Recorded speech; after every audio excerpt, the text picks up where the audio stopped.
Hello, friends. Welcome to the Performance Mindset Show. I'm your host, Amy Calandrino, CEO of Beyond Commercial and author of the book From Perfect to Real. This show is about leveling up in business, real estate, leadership, and life by shifting how you think, grow, and lead. Each week, I bring you real conversations with top performers and mindset experts who are building big lives on their own terms. If you're ready to ditch perfection, trust your path, and grow with intention, you're in the right place. Be sure to subscribe and let's get into it.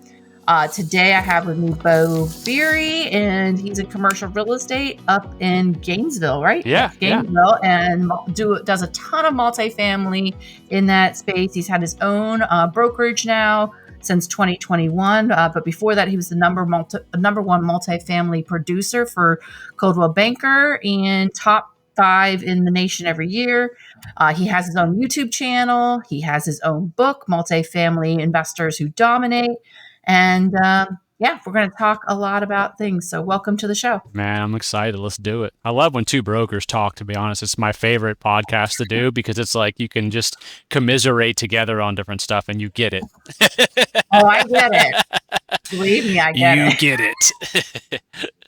Well, I wanted to get into what I found was really interesting. And I read your book some time ago, and Thank you. We've gotten to know each other the last few years, but you studied and you've worked with elite investors.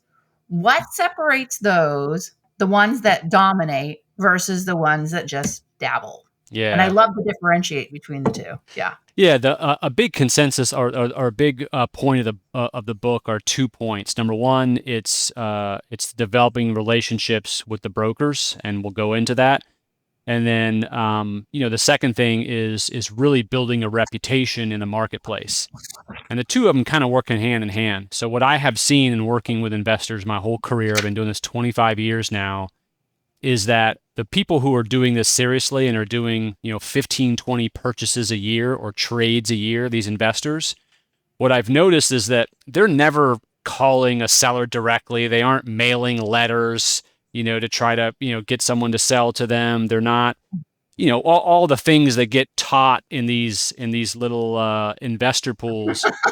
Yes. They're spending their entire time developing relationships with every broker in the market, and in a fashion in which that person is all we think about the second a seller calls us, right? So when a seller calls me to just do a BOV, like I don't even have a listing agreement yet, he calls me to do a BOV and I start working on it, I'm already thinking of 8 or 10 investors that I know and love that we developed a relationship with over time that is perfect for this deal. And I notify him about the deal before it ever comes to market, right?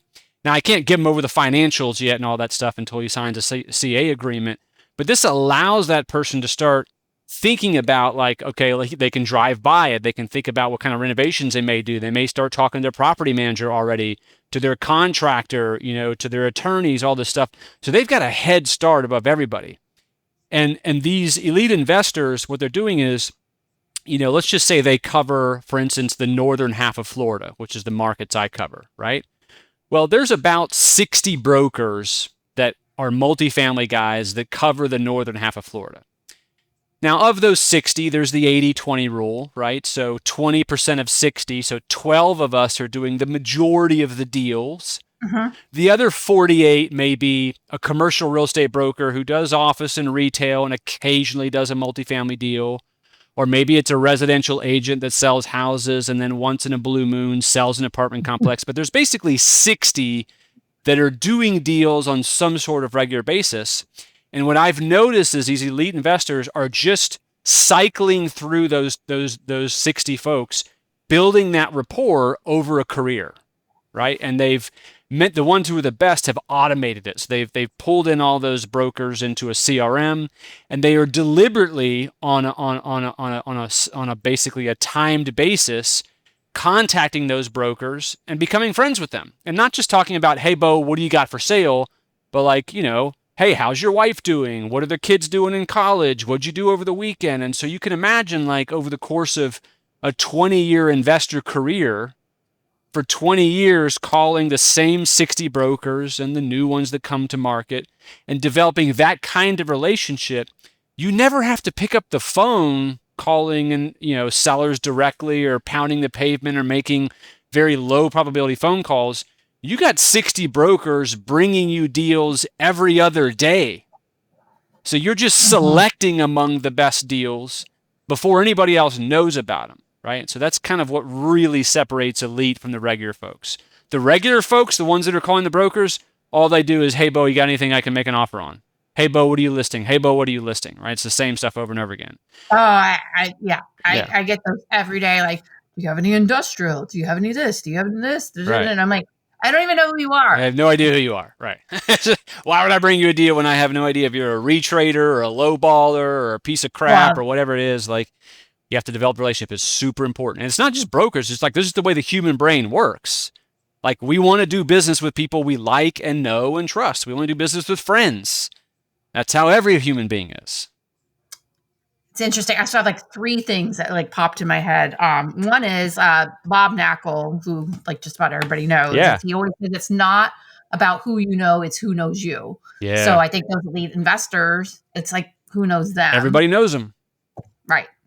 And then I think secondly, as you get to know these new folks, I think how someone behaves in real life sometimes dictates how they behave like in a deal. So I think you kind of alluded to a little bit, are they a retrader? Are they this?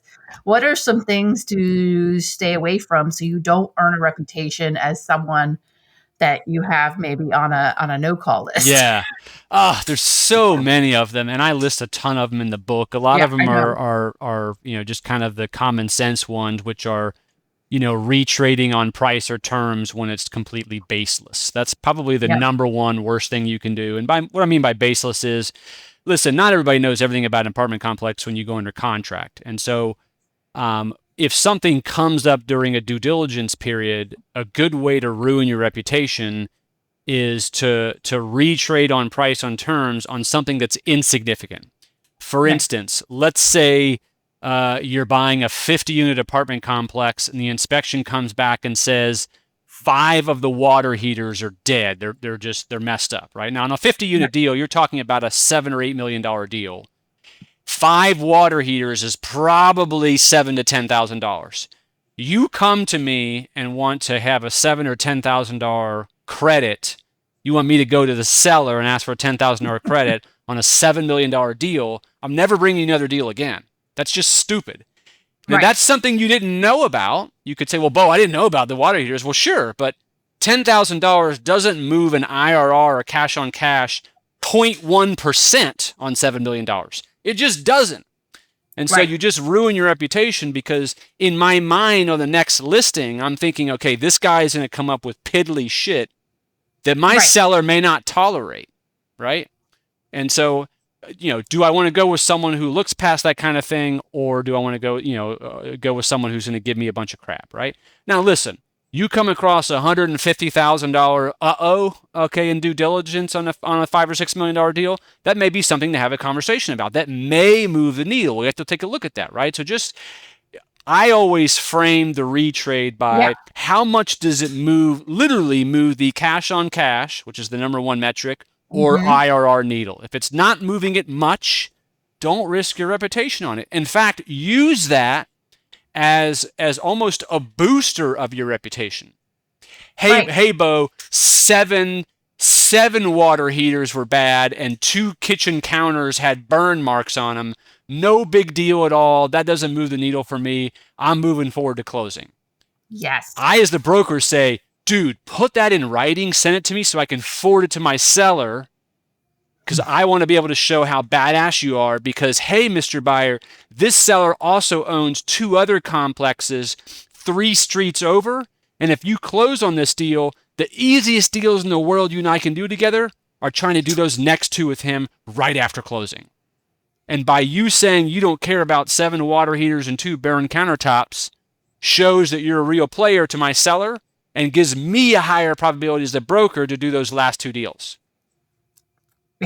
Yeah. I mean, it's simple, easy stuff, but I'm telling you in this world, in this investment world, it's like everyone gets so numbers driven. They see $10,000, not 0.1% difference on the cash on cash. They see hey, Beau, there's $10,000 I'm going to have to spend that I didn't know about, that wasn't revealed, that the seller didn't know about, I didn't know about. It's not my problem. I'm not the one who let the water heaters go that long. They should pay for it. You're right. You're right technically, but it loses the battle for you long term, and I ain't bringing you nothing else again.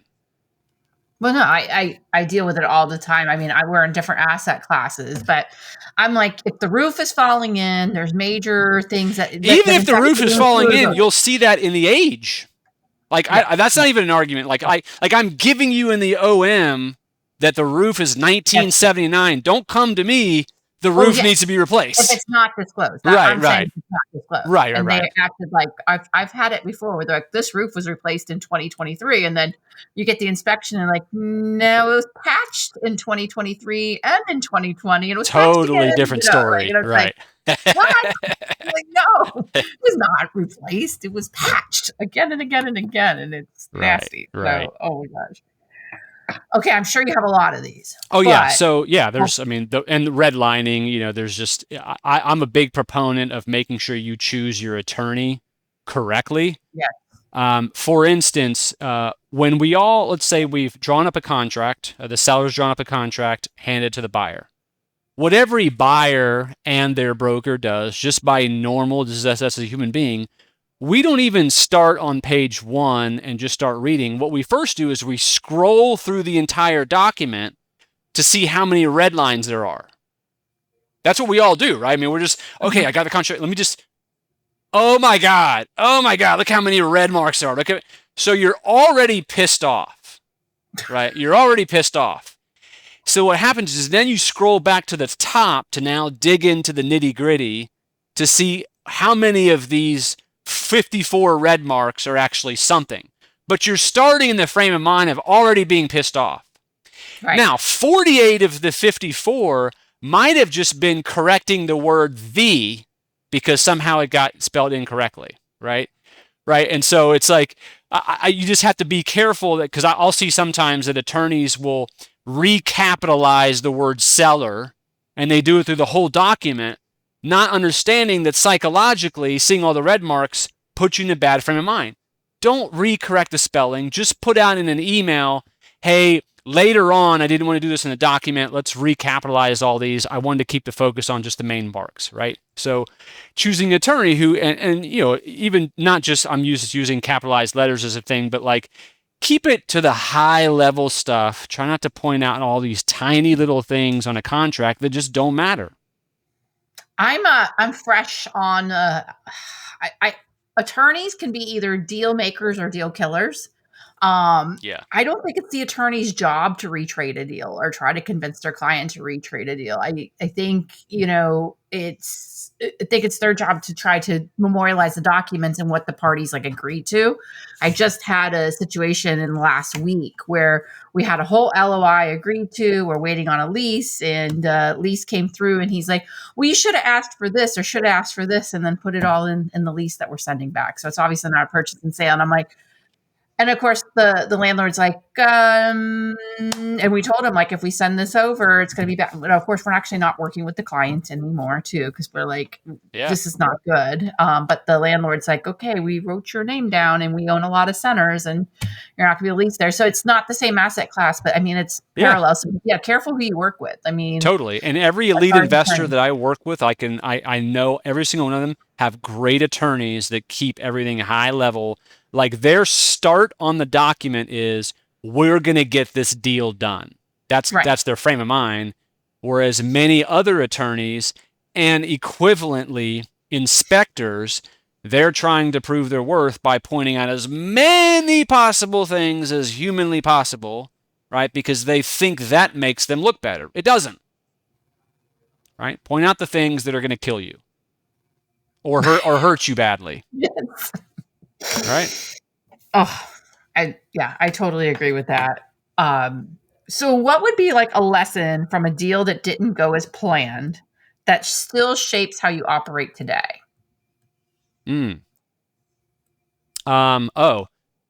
So I would say using very early on, using your intuition in taking a listing or working with a buyer that gave you the KGVs up front, right? I mean, it just gave you kind of the weird vibes up front.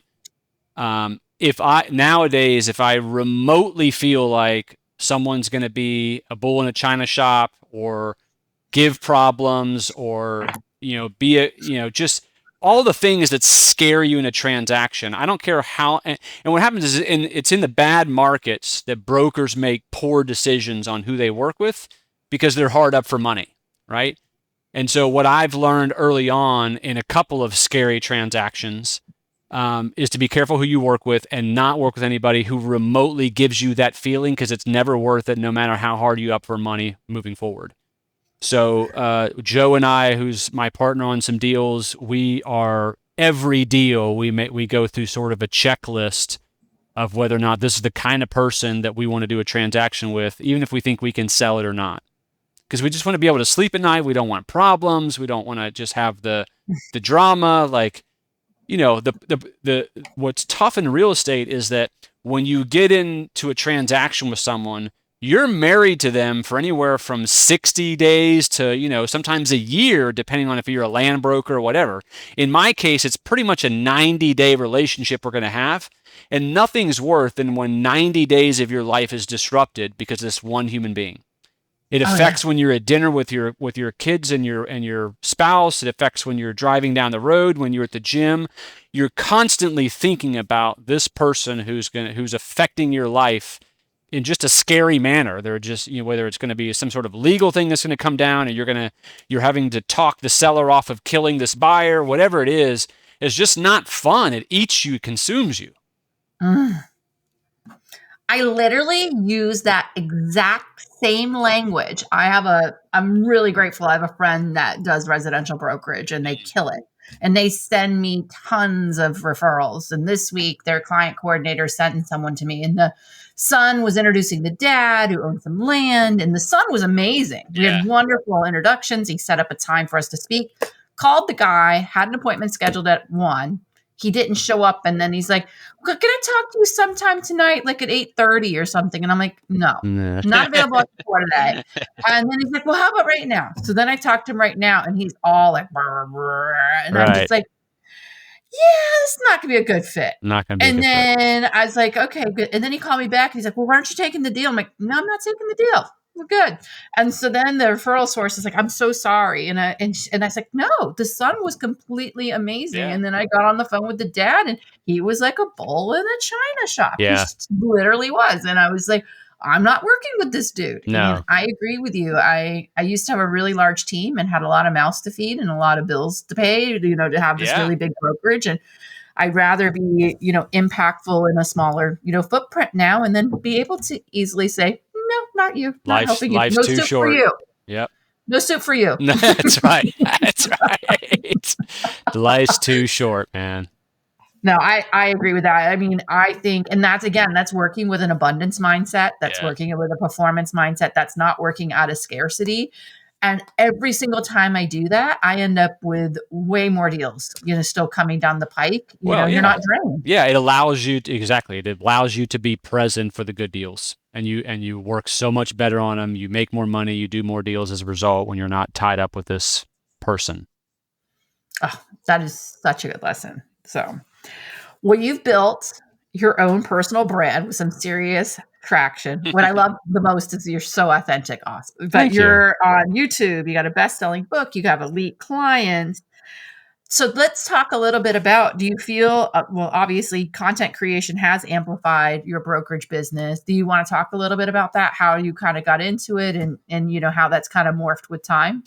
Yeah, I mean, I think the social media presence, LinkedIn, Facebook, YouTube, all those things, I think they all just kind of work hand in hand. There's not any one of them that, sort of makes someone a star or brand recognition. It's that stuff combined with making the phone calls and meeting with clients and postcards, the monthly email blast, all that stuff. I would say you choose the social presence that maybe, matches your personality strength the most. For me, I'm good on camera. I'm good at communicating an idea, a story, a value, and an asset. And so YouTube was kind of something I use as a superpower to market listings, right? So sometimes I do walkthrough on listings. Sometimes I do now what's called storylines. So when I take on a new listing, I sit in front of a camera just like this, sometimes with the property on my TV right here, and I walk them through the storyline of the property. I tell them about the property's past, who the past owners were, what's been done with it, why they should buy it, what the value add is, why the seller is selling, all the things that you get phone calls about that you have to repeat yourself 500 times. Oh my God, that's I got tired genius. of doing that. So now I do these storyline videos. And when I'm getting the hundreds of calls and emails and texts, boom, I send them the YouTube video and it's right on Yeah. there, right? And so YouTube is my superpower. And I did a lot of teaching on how to buy more assets, whether you're a beginner or advanced level person. I did stuff for brokers. And so then I would share those videos, sometimes through emails, texts with customers. Sometimes I'll put them as links in mailers. I'll post them to LinkedIn, but YouTube has been my basis. LinkedIn is probably the only other presence. I've tried Facebook, Instagram, TikTok. None of them worked for me. It was just a totally different customer. My multifamily people were not on there. Oh, LinkedIn is the only one that has been of some substance. It's not as much as you think for what I do in multifamily brokerage, but it does still have a lot of reach. There's a lot of investors. So there's only 982 investors that own every asset in my marketplace. And what I discovered was that less than 3% of them were actually on LinkedIn and moderately active at all. Only 3 of them. Not 3%, I'm sorry, only 3 of them. So of the 982, I did a study on every person I did a closing with in the trailing 5 years. I had my assistant then go on to LinkedIn, look up their profile, and scale them between 0 and 5. 0 means they were not on LinkedIn at all. 1 means they were on there, had a profile, but weren't active, like didn't even have a picture, maybe had 3 contacts, right? Yeah. 5 would be like maybe who I used to be, which is just posting every other day. They're constantly on there, blah, blah, blah, blah, right? Only 3 of the investors that I had transacted with in the last 5 years, which was 75 total people. Of those 75, did multiple transactions with each one of them, but 75 total people, only 3 of them were on LinkedIn at all and were moderately or more active, right? So that means that the people who could ever hire me are not actually even on there.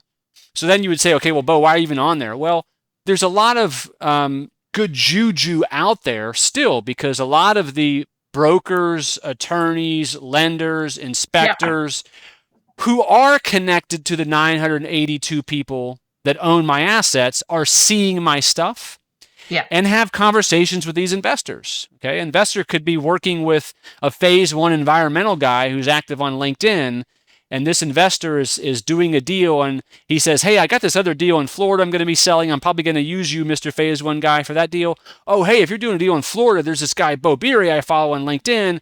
You got to call him, right? And that's how this shit works. So I continue to be active, not as active as I used to be on LinkedIn because of the statistics, but knowing the statistics has now allowed me to kind of know how much time to spend on certain platforms, right? So I think, like, for me, I would say the same. It's like my clients' bankers are there, their insurance agents are there, their attorneys are there, all the same things on LinkedIn.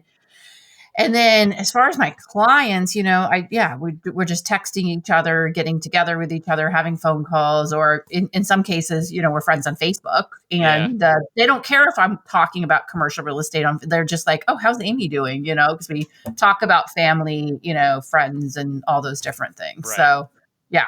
And then I'm not trying to necessarily push like an agenda. So I would agree with you. I'm in the middle of a pivot right now on social media, but I think that's a great tip though on listings, because you could go and say, oh, this is, this many units and but then you're still going to have these same questions all the time. Well, you have a good presence. You have a good look and a good presence on camera. So I think it could be one of your superpowers is to step up the YouTube part of it and at least do sometimes I do on-site stuff too. Sometimes I'll if it's a good enough listing or has a story that needs to be told further, I'll hire a whole separate camera crew And Oh, we'll yeah. go on site and walk through the whole thing and give backgrounds and all that stuff. It just depends on what's appropriate for the deal.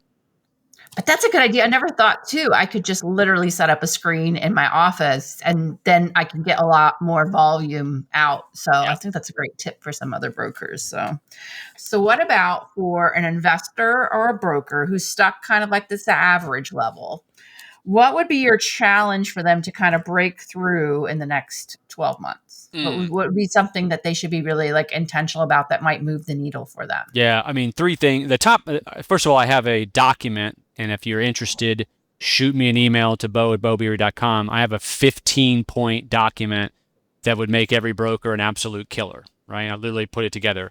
But the top three are always a CRM, and not just, listen, a lot of brokers have a CRM, right? A lot of people have a CRM, but they don't use it to its capacity. My CRM, you need to have an actual commercial real estate CRM, whether you're an investor or a broker, not Outlook, not an Excel spreadsheet, not a general CRM that works for all salespeople, a dedicated commercial real estate software, because it has property databases, it has rent comps, sales comps. You can save agents in there, investors, personal contacts.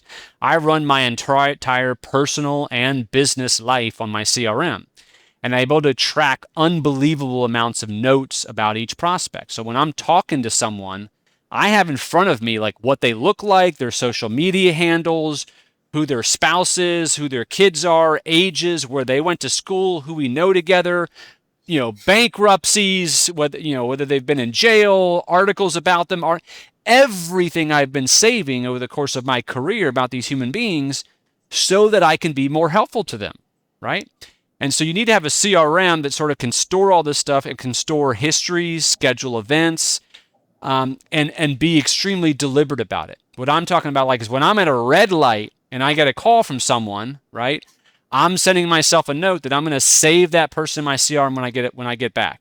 When I get every single email, if I'm not already connected to them, I'll send them to my assistant. Add this person to my database. This is how I want you to tag them.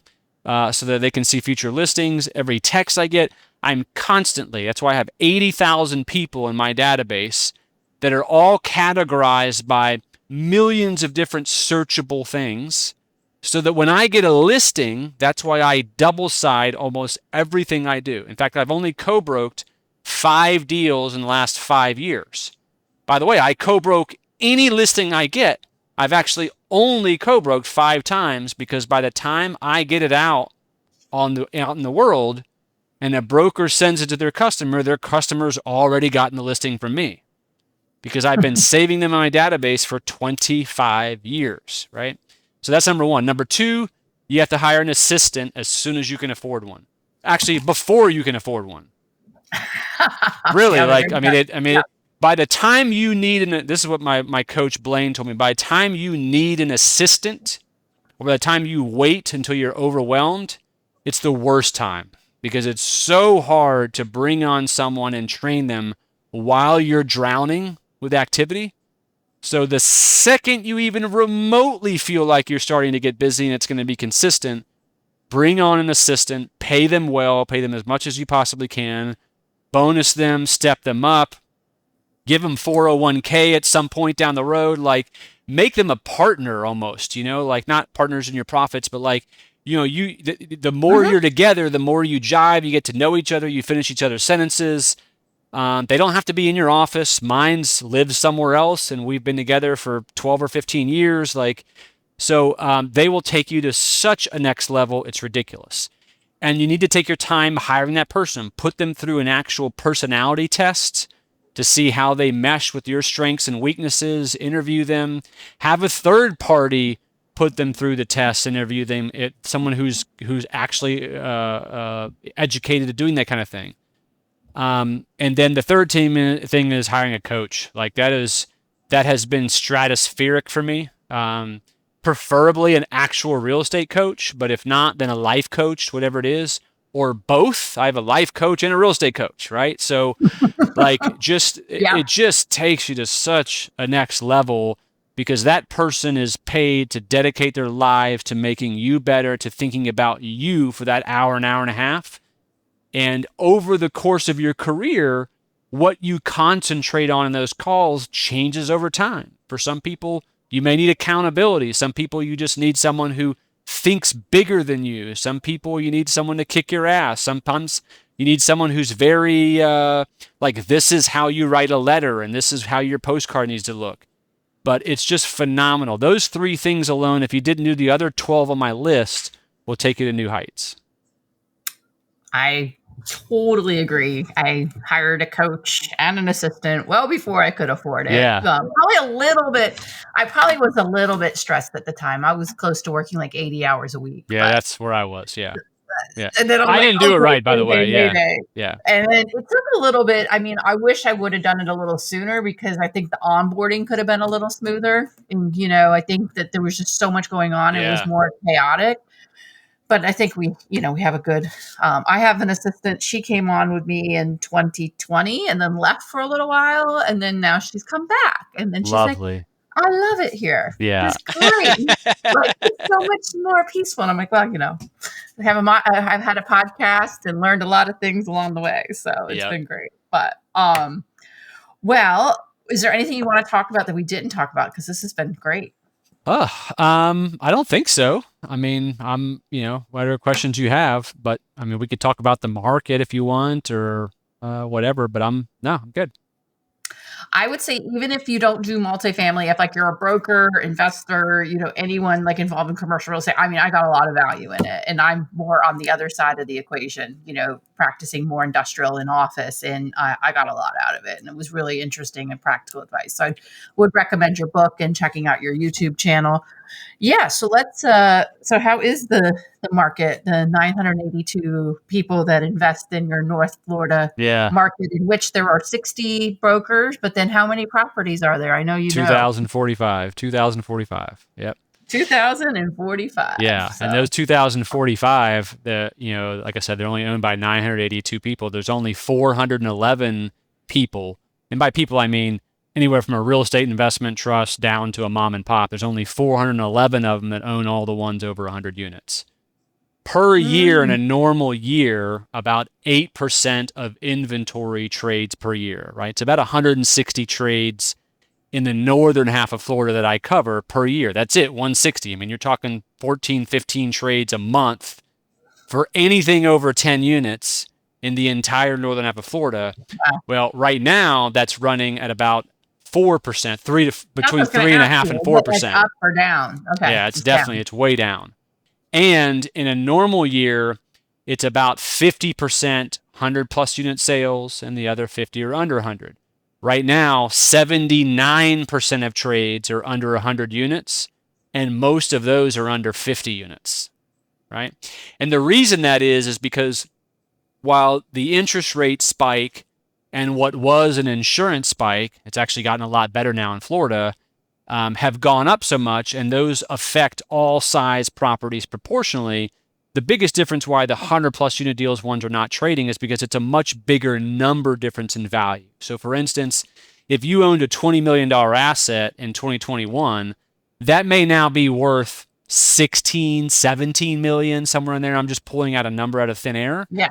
And so that's $4 million in value. Well, if you bought that as a syndication and you have investors to answer to, you're not going to walk away from $4 million. So you're just going to keep holding on to the asset, right, until the market comes back.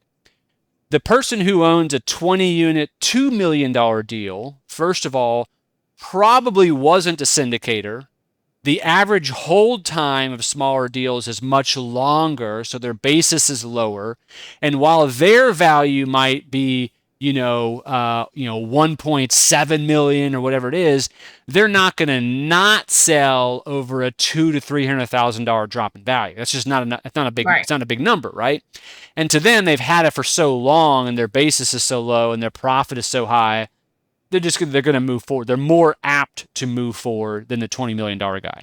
And so that's why only 22 sales, conventional apartments over 100 units, only 22 sales for the entire year of 2024 transacted for the entire northern half of Florida, and only 21 sales in 2023. This year so far, through through April, I haven't done May numbers yet, through April, only 5 sales. So we're on track for another only 20-something sale of conventional 100-plus units in the entire northern half of Florida, which is one of the top 3 states for multifamily in the country. Meanwhile, I'm getting 55 phone calls a day. Hey, Beau, you got any 100-plus unit deals for sale?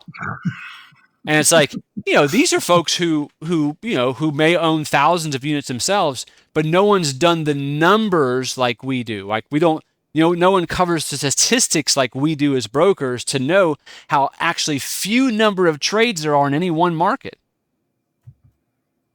You might have a better luck of getting struck by lightning if you're not an elite investor and right. they're not on your list of getting 100 plus That's what units. I'm saying, right? So if there was 22 of those that transacted, right, there's probably 99.99% of investors who wanted that asset who were never even made aware of those deals that came to market. They were just taken straight to the elites, right? Or the folks who have strong relationships with the brokers who got those.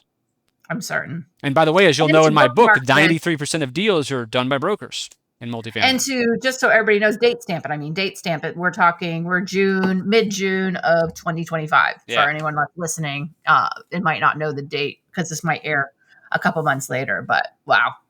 Yeah. Any predictions on 2026, or is it too soon to say? Well, in 2024, I felt like 2025 was going to be banging, and it's doing definitely better. It's doing better under 50 units. Mm-hmm. And I thought 2026 would then be a crazy year.